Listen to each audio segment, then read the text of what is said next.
নিজের ভাষা অর্থাৎ মাতৃভাষা ভালোবাসেন না এমন মানুষ খুঁজে পাওয়া বেশ কঠিন। আমরা জানি শিক্ষা তথা জ্ঞানার্জন ছাড়া মানুষ যোগ্য হতে পারে না, জাতিও এগোতে পারে না। কিন্তু ভাষা ছাড়া কি জ্ঞানার্জন সম্ভব? জ্ঞান হোক বা ভাব, কোনো কিছুরই প্রকাশ ভাষা ছাড়া সম্ভব নয়। ভাষা এতটাই গুরুত্বপূর্ণ বিষয়।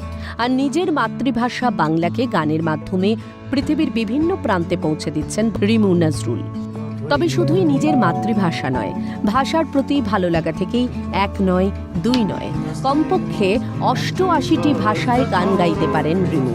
শুধুমাত্র ভাষার প্রতি ভালোবাসাই এই শিখরে পৌঁছে দিয়েছে রিমুকে। গেয়েছি আমি ৮৮টা ভাষায়। আচ্ছা, তার মধ্যে উল্লেখযোগ্য খুব ভালো যেগুলো মানে গাইতে ভালো লাগে সেগুলো হচ্ছে জাপানিজ কিছু গান আছে, জাপানের গান আছে, স্পেনের কিছু স্প্যানিশ গান আছে, স্প্যানিশ আছে, জাপানিজ আছে, অ্যারাবিক তো খুবই ভালো লাগে আমাকে, অ্যারাবিক, হিব্রু। আর রিসেন্টলি আমি খুব সংস্কৃত ভাষাটাকে নিয়ে আমি অনেক বেশি গাইছি। বর্তমান প্রজন্মের অনেকেই বাংলা ভাষায় কথা বলতে রীতিমতো লজ্জা পান। এমনকি অনেক বাবা মাও এখনকার দিনে ছেলে মেয়েকে বাংলা বিমুখ করে তুলছেন বেশি আধুনিক হতে গিয়ে। এছাড়াও অনেক বাঙালি পড়ুয়ার দ্বিতীয় ভাষা বাংলা। সেই জায়গায় দাঁড়িয়ে বাংলা ভাষাকে অন্তর থেকে ভালোবেসেছেন রিমু নজরুল। এমনটাই অকপটে জানালেন ক্যালকাটা নিউজকে।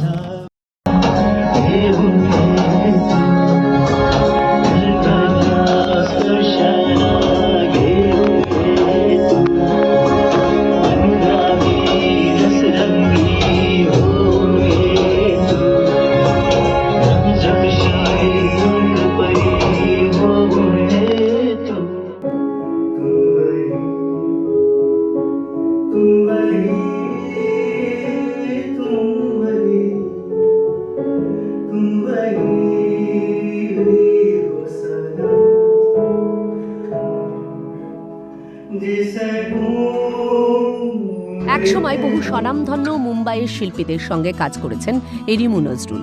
তিনি কাজ করেছেন আলকা ইয়াগনিক এবং উদিত নারায়ণের মতো প্রথিতযশা শিল্পীদের সঙ্গেও। আর রিমু নজরুলের বাংলা ভাষা এবং সঙ্গীতের প্রতি এই অভিনব প্রয়াস সত্যিই প্রশংসনীয় এবং অনুপ্রেরণাদায়ক। রিমুর মতো মানুষদের এই প্রয়াসে অতুল প্রসাদ সেনের সেই কালজয়ী গানের লাইনগুলো মনে পড়ে যায়। নানা ভাষা, নানা মত, নানা পরিধান, বিবিধের মাঝে দেখো মিলন মহান।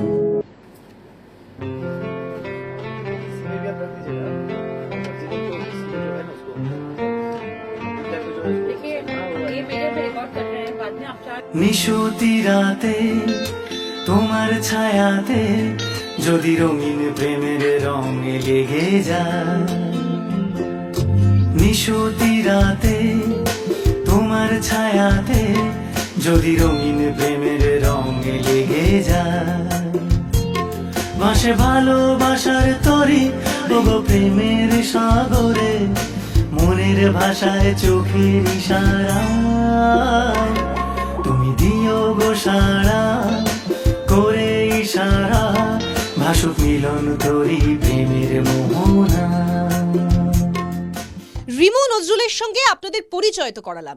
এই রিমু নজরুল, যিনি ৮৮ ভাষায় গান গাইতে পারদর্শী তো বটেই, কিন্তু তাৎপর্যপূর্ণভাবে যে বাংলা ভাষাকে আমরা বর্তমান দিনে দাঁড়িয়ে অনেকটা অগ্রাহ্য করি, সেই বাংলা ভাষাকেই দেশ দেশান্তরে পৌঁছে নিয়ে যাওয়ার বা পৌঁছনোর একটা প্রয়াস দীর্ঘদিন ধরে উনি চালিয়ে নিয়ে যাচ্ছেন। এবং শুধুমাত্র দেশ দেশান্তর নয়, আমাদের পড়োশী যে সমস্ত রাজ্য রয়েছে যারা বাংলা ভাষা জানতে ইচ্ছুক বা বাংলা ভাষা শিখতে ইচ্ছুক, তাদের কাছে বাংলা ভাষাকে আরও খুব মসৃণভাবে পৌঁছে দেওয়াই একমাত্র লক্ষ্য রিমু নজরুলের।